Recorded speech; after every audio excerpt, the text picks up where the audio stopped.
안녕하세요. 오목사와 함께하는 오목정 성경 이야기, 오늘의 주제는 시내산 언약 파기, 금송아지 우상입니다.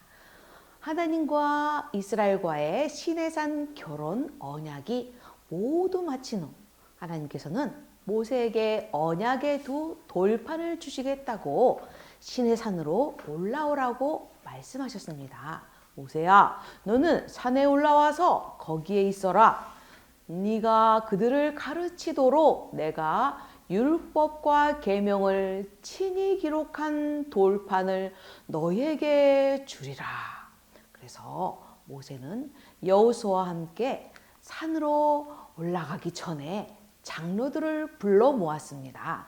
여러분, 우리가 돌아오기까지 기다리십시오. 아론과 훌이 당신들과 함께 있을 거니까 무슨 일이 있는 사람들은 그들에게서 물어보십시오 하고서 이제 여호수아와 함께 산에 올랐습니다.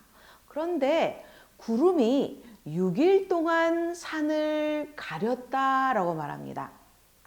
6일 동안 산을 가렸다는 거는요, 산 정상에 모세도 올라갈 수가 없었다는 겁니다. 그래서 6일 동안 중턱에서 계속해서 구름이 열릴 때까지 기다렸다는 겁니다. 모세조차도 하나님을 만나기 위해서는 6일간의 준비 기간이 있어야만 했던 겁니다. 6일 동안 모세는 묵상과 기도와 금식 속에서 계속 자기를 회개하고 하나님을 만날 준비를 하는데 7일째 되는 날 여호와께서 구름 가운데서 모세를 부르셨습니다. 모세야, 모세야, 올라오너라. 네, 그래서 산 위의 영광이 이스라엘 자손의 눈에 맹렬한 불같이 보였고, 맹렬한 불이라는 건요, 이 삼켜버릴 듯한 이 불이 보였다는 겁니다. 모세는 구름 속으로 들어가서 산 위에 올라갔습니다. 그런데 하나님의 임재 시에 불로 이렇게 나타나시는 이유가 뭘까요? 아브라함과 언약 시에는 횃불의 모습으로 나타났고, 또 모세에게 처음 나타나실 때에는 떨기나무 가운데에서 타지 않는 불꽃으로 나타나신 것은 하나님께서는 죄악과 부패를 심히 미워하시기 때문입니다. 그래서 죄악에 대한 하나님의 심판이 얼마나 두려운 것인지를 일깨워 주시기 위해서였습니다. 모세가 40일 40야를 산에 있으니라. 이 직역은 40번의 낮 그리고 40번의 밤을 산에 있었다라는 뜻입니다. 여호수아와 함께 6일을 있었고요. 또 혼자 34일을 하나님과 교제하는 시간. 그런데 총 합해서 40번의 낮과 40번의 밤. 그러면 40일의 의미가 무엇일까요? 40일은 성경에서 매우 중요한 의미를 갖고 있습니다. 노아 홍수 때에 홍수가 내린 기간, 또 엘리야의 단식 여행 기간이었고요. 예수님의 공생의 일을 시작하기 전에 금식 기간이었습니다. 그래서 40일은 연단과 시험의 기간을 뜻하고요. 새로운 일에 앞서서 경건의 준비 기간을 말합니다. 그러면 모세는 40일의 금식을 몇 번을 했을까요?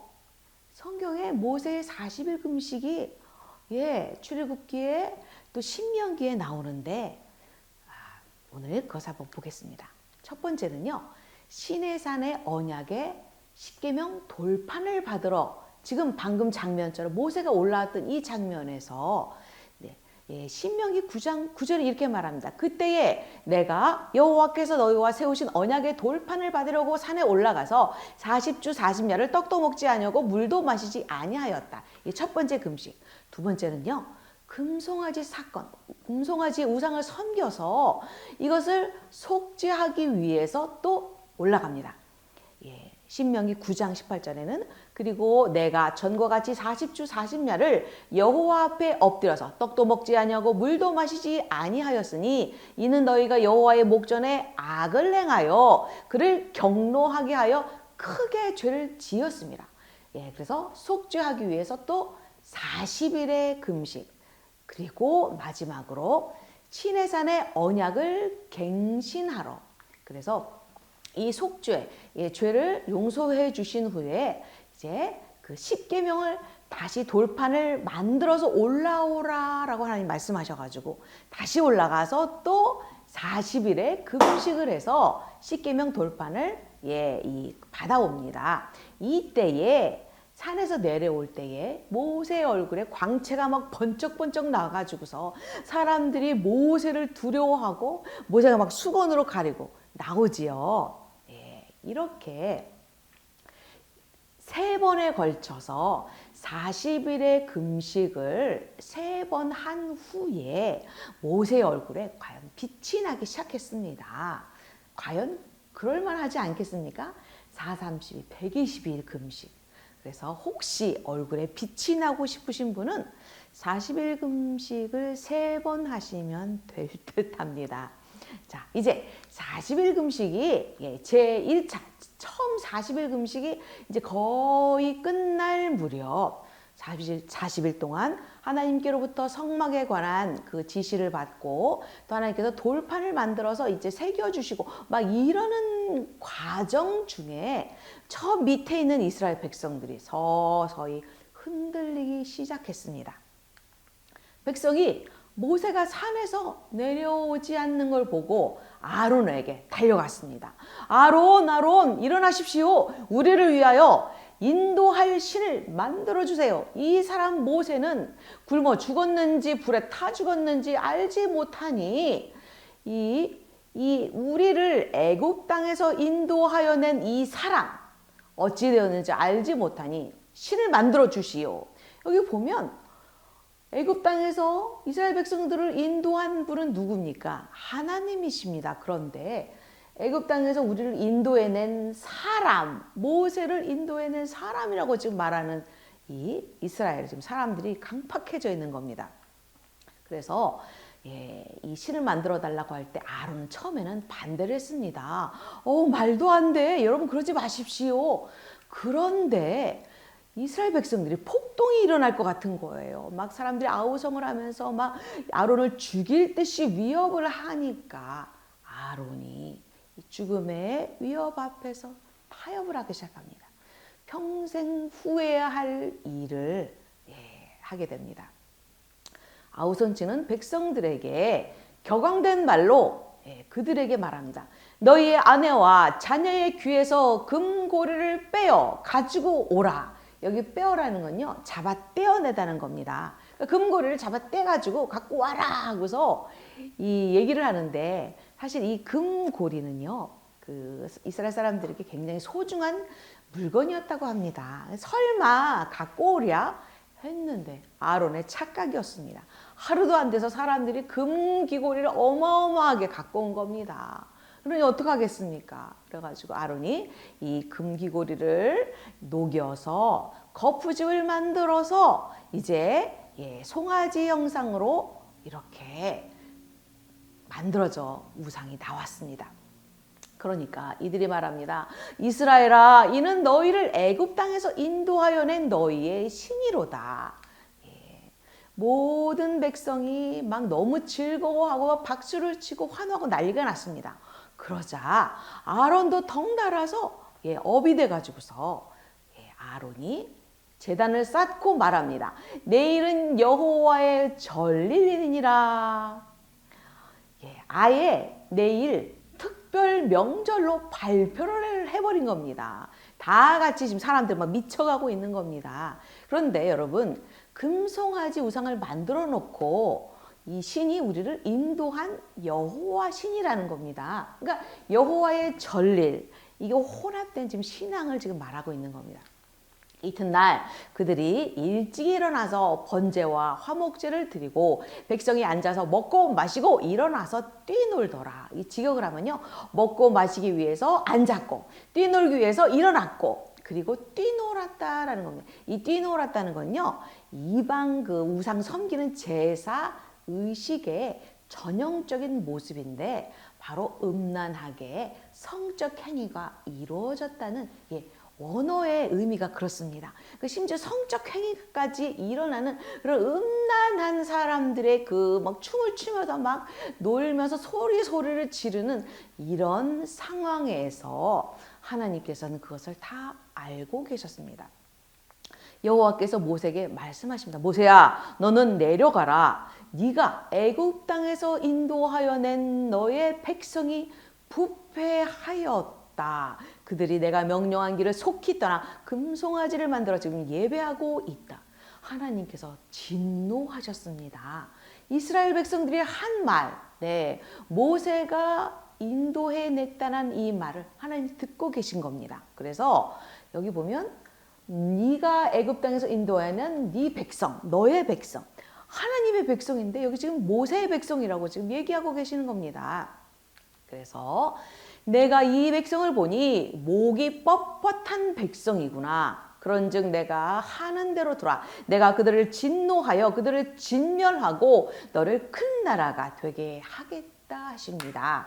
목이 뻣뻣하다는 것은 완고하고 교만하고 고집불통 같은 아주 못돼 먹은 백성이라는 겁니다. 이때 모세가 목숨을 건 중보 기도를 합니다.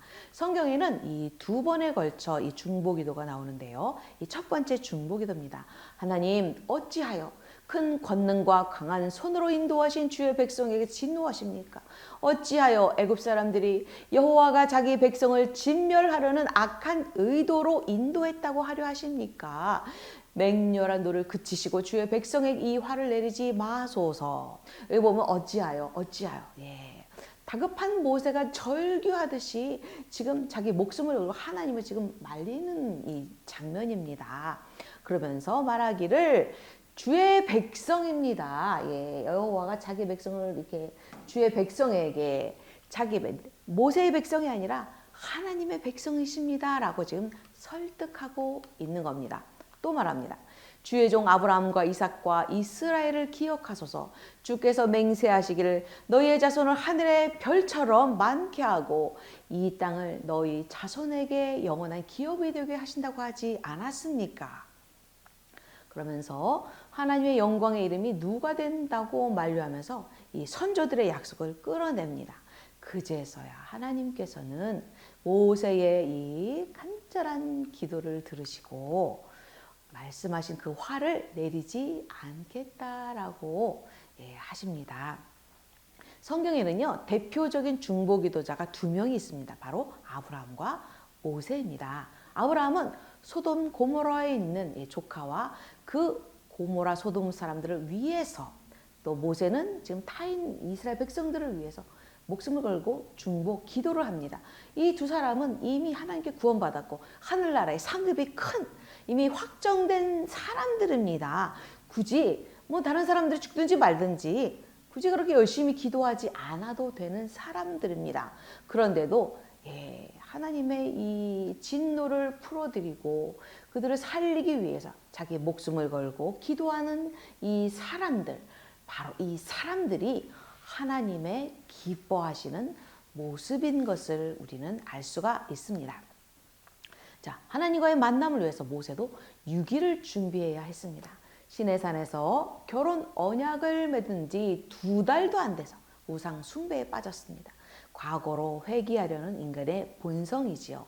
아론은 백성의 악한 요구에 져가지고 그렇게 우상을 만들어 버렸고, 모세는 목숨을 건 중보 기도를 했습니다. 나의 유익이 아닌 타인의 유익을 위한 기도를 하나님께서는 들어주셨습니다. 모세는 백성을 위해서 3번의 40일 금식을 감행했고, 40일 금식에도 불구하고 그 하나님의 은혜로 목숨을 부지해서 오히려 얼굴에서 광채가 나는 은혜가 있었습니다. 우리도 중보 기도를 많이 하는 많은 사람들을 위해서 자신을 버리고 하나님 뜻을 준행한 여러분 되시기를 축복합니다.